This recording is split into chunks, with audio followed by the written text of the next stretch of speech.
Okay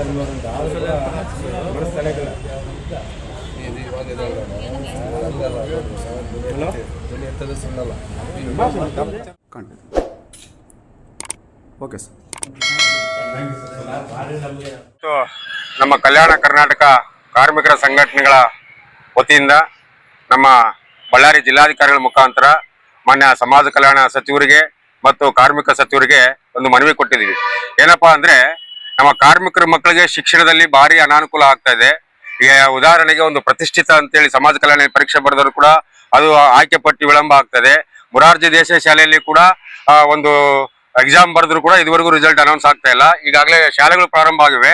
ಇದರಿಂದ ನಾವು ಶಿಕ್ಷಣ ಅಭಿವೃದ್ಧಿ ಹೇಗೆ ಸಾಧ್ಯ? ರಿಸಲ್ಟ್ ನಿರೀಕ್ಷಿಸಾದ್ರೂ ಕೂಡ ಹೇಗೆ?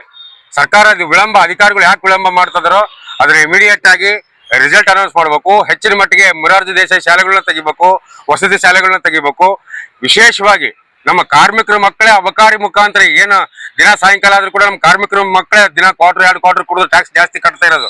ಇಂಥ ಮಕ್ಕಳಿಗೆ ವಿಶೇಷವಾಗಿ ಕಾರ್ಮಿಕ ಇಲಾಖೆ ಕಾರ್ಮಿಕರ ಮಕ್ಕಳಿಗೋಸ್ಕರವಾಗಿ ಒಂದು ವಿಶೇಷ ವಸತಿ ಶಾಲೆ ತೆಗಿಬೇಕಂತೇಳಿ ಎಲ್ಲರದು ಒಂದು ಒತ್ತಾಯ ಅಂತೇಳಿ ಮನವಿ ಕೊಟ್ಟೆ.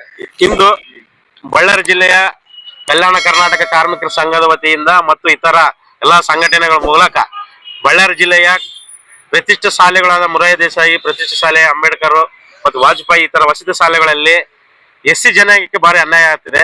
ಕೇವಲ ಬರೀ 25 ಸೀಟ್ಗಳಲ್ಲಿ ನಮಗೆ SC ಜನಾಂಗಕ್ಕೆ 101 ಜಾತಿ ಕುಲ ಇರೋ SC ಜನಾಂಗಕ್ಕೆ ಬರೀ 25 ಸೀಟ್ ಕೊಟ್ಟು ಇದನ್ನ ನಮಗೆ ಅನ್ಯಾಯ ಮಾಡ್ತಿದ್ದಾರೆ. ಕೂಡಲೇ SC ಜನಾಂಗದಲ್ಲಿ ಭಾರಿ ಕಾರ್ಮಿಕರ ಮಕ್ಕಳೇ ಜಾಸ್ತಿ ವಾಸವಾಗಿರೋದು.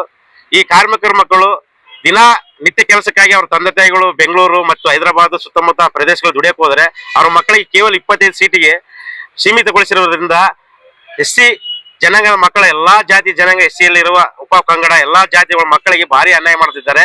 ಇದನ್ನು ಕೂಡಲೇ ಯಾವುದಾದ್ರೂ ಅನುದಾನದಲ್ಲಿ ಹೆಚ್ಚಿನ ಸಂಖ್ಯೆ ವಸತಿ ಶಾಲೆಗಳು ತೆರೆದು ಅವರ ಮಕ್ಕಳಿಗೆ ಅನುಕೂಲ ಬಂದು ನಾವು ಕಲ್ಯಾಣ ಕರ್ನಾಟಕ ಕಾರ್ಮಿಕರ ಸಂಘ ಮತ್ತು ಇತರ ಅಂಬೇಡ್ಕರ್ ಸಂಘದವರು ಎಲ್ಲಾ ಸಂಘದವರ ವತಿಯಿಂದ ನಾವು ಮಾನ್ಯ ಜಿಲ್ಲಾಧಿಕಾರಿ ಮನವಿ ಸಲ್ಲಿಸ್ತೇವೆ ಅಂತೇಳಿ ದಲಿತ ಮುಖಂಡರು ಜಿಲ್ಲಾ ಸಹಮತ ವೇದಿಕೆಯಿಂದ ಎಲ್ಲ ಸಂಘಟನೆ ಸೇರ್ಕೊಂಡು ಈಗ ಮೆಮೊರಂ ಕೊಟ್ಟಿದ್ದೀವಿ. DC ಅವರಲ್ಲಿ ಅತಿ ಹೆಚ್ಚಾಗಿ ನಮ್ಮ SC ಜನಾಂಗಕ್ಕೆ ಅನ್ಯಾಯ ಆಗ್ತಾ ಇದೆ. ನಾವು ಎಷ್ಟೋ ಸರಿ SC ಮಾದೇವಪ್ಪನವರ ಸಮಾಜ ಕಲ್ಯಾಣ ಇಲಾಖೆಗೆ ಕಳೆದ 2023ರಿಂದ ಲೆಟರ್ ಕೊಟ್ಕೊಂತಾನೆ ಬರ್ತಾ ಇದೀವಿ. ಬಹುಸಂಖ್ಯಾತರು ಇದ್ದೀವಿ ಬಳ್ಳಾರಿ ಜಿಲ್ಲೆಯಲ್ಲಿ ಮಾದಿಗರು SCಗಳು ನಮಗೆ 100 ಸೀಟ್ ಮೇಲೆ ಕೊಡ್ಬೇಕಂತೇಳಿ ಅವರಿಗೆ ಮನವಿ ಮಾಡಿಕೊಂಡಿದ್ದೀವಿ. ನೇರವಾಗಿ ಭೇಟಿಯಾಗಿದ್ದೀವಿ. ಸಮಾಜ ಕಲ್ಯಾಣ ಸಚಿವರು SC ಮಾದೇವಪ್ಪನವರು ಯಾವುದೇ ಕಾರಣಕ್ಕೆ ನಮಗೆ ಸ್ಪಂದಿಸ್ತಾ ಇಲ್ಲ. ಈ ಕೂಡಲೇ ಈಗ ಏನು ಪ್ರತಿಷ್ಠಿತ ಸ್ಕೂಲ್ಗಳಿಗೆ ಆಯ್ಕೆ ಪಟ್ಟಿ ವಿಳಂಬ ಆಗ್ತಾ ಇದೆ. ಕೂಡಲೇ ನಮ್ಮ DD ಅವರು ಸಮಾಜ ಕಲ್ಯಾಣ ಇಲಾಖೆಯವರು ಎಚ್ಚೆತ್ತುಕೊಂಡು ಅದನ್ನ ಆ ಪಟ್ಟಿಯನ್ನು ಬಿಡುಗಡೆ ಮಾಡಿ ಸಾಮಾಜಿಕ ನ್ಯಾಯವನ್ನು ಒದಗಿಸಬೇಕು. ಯಾರು SC ಮಾದೇವಪ್ಪನವರು, ಯಾಕಂದ್ರೆ ಇಲ್ಲಿ SCನೇ ಬಹಳ ಬಹು ಸಂಖ್ಯಾತರು ಬಳ್ಳಾರಿ ಜಿಲ್ಲೆಯಲ್ಲಿ. ಇಲ್ಲಿ 150 ಸೀಟ್ ಕೊಟ್ಟರು ಕಡಿಮೆನೆ, 25% ಕೊಟ್ಟಿದ್ದಾರೆ. ಅನ್ಯಾಯ ಆಗ್ತಾ ಇದೆ. ಇದನ್ನ ಸಾಮಾಜಿಕ ನ್ಯಾಯ ಒದಗಿಸಬೇಕೆಂದು ಸಮಾಜ ಕಲ್ಯಾಣ SC ಮಾದೇವಪ್ಪನವರು ಕೇಳಿಕೊಂತಿದ್ದೇವೆ.